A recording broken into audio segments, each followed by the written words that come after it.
Thank you, Mr. Chairman. We've seen a growing number of increasingly aggressive acts by the federal government and its agencies to suppress debate in many different forums. The IRS intimidation of Tea Party activists through its abuse of its authority, the use of intelligence and law enforcement agencies to suppress vital information, such as the contents of the Hunter Biden laptop or dissenting views on COVID, all that turned out to be factual and correct. You know, the beating heart of democracy is freedom of speech. That's the right of every citizen to express their opinions freely. It's by this discussion that we have the tools to sort out fact from fiction, or wisdom from folly, or right from wrong. That's how a free society finds its way. And a free press is absolutely fundamental to that process. Without it, the people cannot make informed decisions or hold their government accountable for its actions.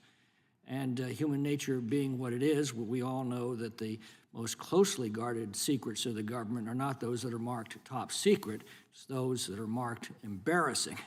And it's precisely those embarrassing facts that are most important for the public to know. Now, I agree with the ranking members that CBS has the right to shape its own coverage, no matter how biased it might be.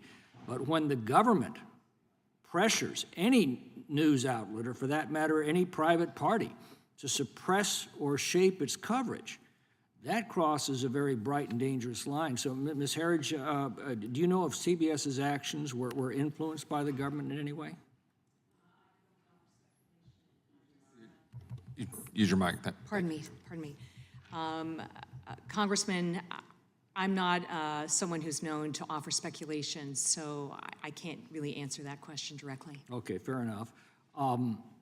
But with all of the travail that you've been dragged through by the government, has anybody within the government been held accountable for these acts against you and your freedom?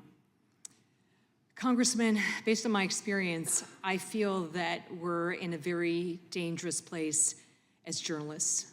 I'm facing crippling fines, up to $800 a day for protecting my confidential sources. I'm fortunate that that has been stayed pending the appeal.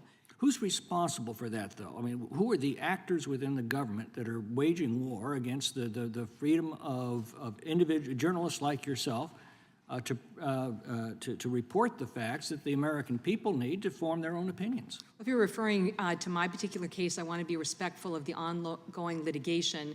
It's in front of the appellate court. I want to emphasize that I'm only a witness in that case. Let me ask you this. Has anybody been held accountable for these acts against you?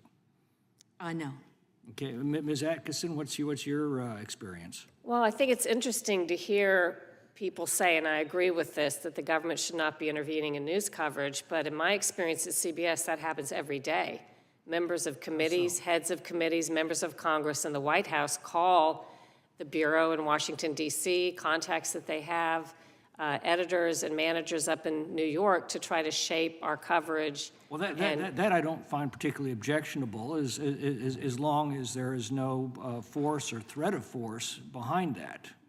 Do you find that to be the case? Or, I don't know what was said. There... I just know they called. There was no physical force threatened, but there certainly is a great deal of pressure, you know, weighing on the networks in terms of their coverage. Well, what about government acts directly? Have you encountered such intimidation yourself directly from the government, or is that all kind of channeled through your employers?